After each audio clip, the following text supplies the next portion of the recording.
What's up, Blue Chips? 2 trades today, one on CENX and one on MIST. Let's get to it. All right, traders, so halts seem to be the theme of the day. You will see it here first on CENX. This thing popped up on some pretty decent volume. We saw it about to halt. We actually jumped in at 521. The halt price was sitting there at 523. I thought we jumped in at 523, but I guess we did not. We must have hit it and the bid dropped 2 cents on us.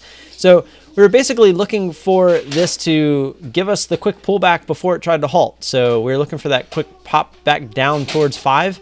And we couldn't quite get it, obviously, because it halted. So coming out of the halt, the imbalance, we saw the imbalance on our montage. It was sitting down under 5. And as it was like seconds before it was about to unhalt, it started creeping up. And as you can see, the open of this candle was at 504. Our order was sitting at 501, 20 cents under our entry there at 521. So we tried to sit here and wait for this thing to hit 501. We were on the bid once, and this thing just did not seem to want to break down. It started to feel heavy, and it just felt like we were finding support here.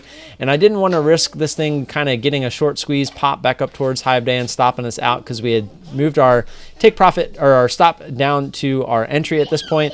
So we ended up taking it early. We took it 4 cents early at 505, and then of course right after that it flushed through. So a little mad at myself for breaking the rules because it would have worked, but at the same time, I'm not going to be too upset taking profit there just a couple cents early, because in this case I was wrong. There's been times where I've done the same thing and I was right. So I'm starting to think, since that is the case, I don't mind taking the profits early, right? Because we are guaranteeing ourselves close to 1R, but when it goes all the way back against us, we're getting nothing. So in the long term, if I was right 50% of the time, I would actually be making a lot more money, because we're making money 50% of the time, where the other 50% we're not making anything, right? So I can't be too upset. And the other 50% where we were wrong and it would have worked out, we're only making a little bit more than we would have. So if I feel like the trade's not going to work out how we want it, I have no problem taking that profit just a little bit early and then seeing it would have worked out. It's not a big deal. And again, if you guys want to watch these trades live, I will put the card right up there and you can go watch it. I will put the timestamps on there. I haven't done that yet, but I will. And they should be there by the time you're watching this video. I like to try to coordinate that. So then we took one more trade on MIST.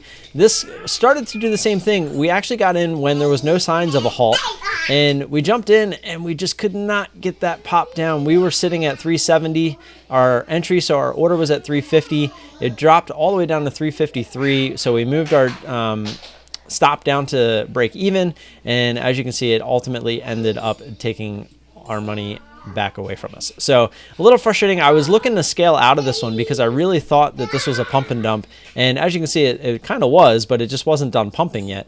And I was looking to try to scale out and ride this all the way back down towards $3, but as you can see, it wasn't done. So we ended up getting stopped out at break even there, and this thing continued. We thought about getting back in, but the way that this was trading, it just felt very, very propped. Like the bid just kept getting propped up.